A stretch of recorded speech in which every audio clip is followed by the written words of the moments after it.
Right, the idea for this section of the hub is to help you understand how an artist would think about starting a painting. So I've chosen 3 random photos. I've tried to be as random as I possibly could without being biased to a particular photo because it was amazing, to help you understand how I would start just any old photo. And my hope is that I will get you to choose some photos that I will then go ahead and talk through how I would start them. So I'll just show you the photos I've got, which is this one with the apples and the bottle of, well, I guess it's meant to be a bottle of cider, but it's really nice atmosphere on it, so I chose that one. Then this one I chose is because it's something I have never done, a zebra, and I'll tell you why in a minute. And then the other one I've chosen is a lion, and I just chose this because it was an animal. That's the only reason I chose it. Right, so let's look at this first one. Now it really caught my eye because I loved the glass and the shape. It was a big contrast between the background and foreground. I liked that, and I liked the light on the window. That was a really, it felt nice, very warm, because there's orange colours in there. It felt really warm, and it ties in with the colour of the leaf here, and then the apples, really warm red colours, and some that are more yellowish. But overall, I felt it was a really nice composition and a really interesting photo. So that's what catches my eye. But what about now? How do I start unpicking the reference to think about how to paint it? And sometimes there's more than one way to paint it.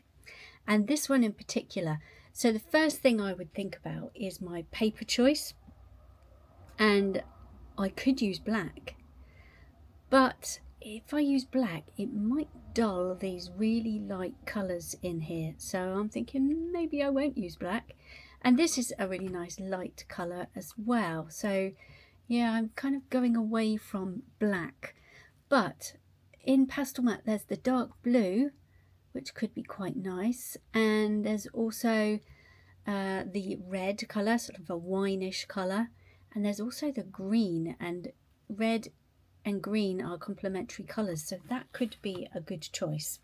There's also quite a lot of green in here as well. I can see some greens down here. If you're new to art, you might not be able to see the colours as well, but that will improve as you progress. So the other option with paper is that I can just choose a light colour, and I can use ink to tint the background black. And I'm thinking that that would be the best way to go with this one. So I would draw out or trace the reference photo. I would use, I think I might use a green just because it's the complementary of the red, and depending on how much pastel you put on the paper, that depends how much of the background shows through. So for example, I did a cat. I'll put the name of the tutorial on the screen, but it was a cat that had loads of green in it, and so therefore I used the dark green pastel matte paper because it meant I didn't have to work so hard to get those greens in there. The paper was doing a lot of the job for me. But in this case, because of the complementary colour here, I think I would go with green. But equally, blue would be quite nice as well, and even a lighter colour, because there's lots of lighter elements in here, the apples, the leaf and the window, and that would be quite nice to keep those. The pastel on top would stay much brighter if your colour underneath was brighter. So yeah, paint the background with black ink, but I wouldn't leave it just painted, because if you look in this background, there's some shadows here. All across here, we've got a little bit of light going on. So after I'd done the paint, or the black ink, I would do the bottle, put the at the lovely reflections on the bottle, and then I'd add a little bit more pastel to the background. So the ink is doing two jobs here. It's making the background really dark, but it's also making the bottle an easier job to do, because I don't have to use black pastel and then white over the top, which is going to be a tricky situation. It'll be quite difficult to get the black over the top of that. So that would be the way I'd proceed. And then the apples and the leaf would be self-explanatory. The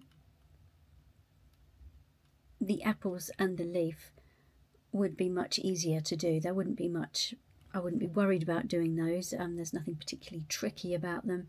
The leaf has got lots of light areas on it, so I'd use my glazing technique. So I would get some light pastel, so either a cream or a white, and I'd do all these lighter areas in here first, and then I'd roughly go over the edges here where it's darker. I'd press harder here with the white or cream to get these lighter areas. Then I'd go much lighter with the white or cream to get this colour afterwards. So then I'd glaze over the top with like a burnt sienna or something to create that.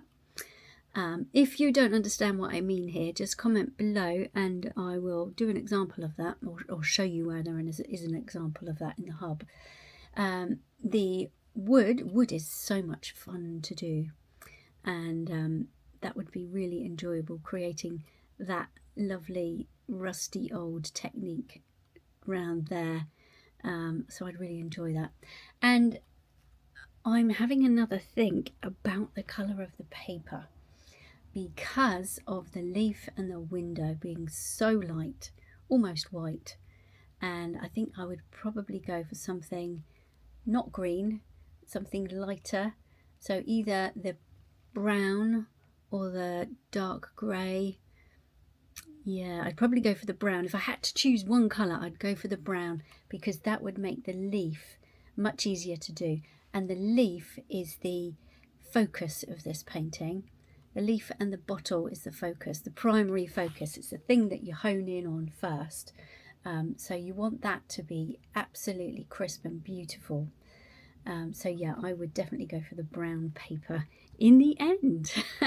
Okay, so I hope you found that interesting. Do drop me any comments below if you thought of something else that you might do, because there's always more than one way to do these things. And just because I'm saying I would use a certain colour, it doesn't mean you have to.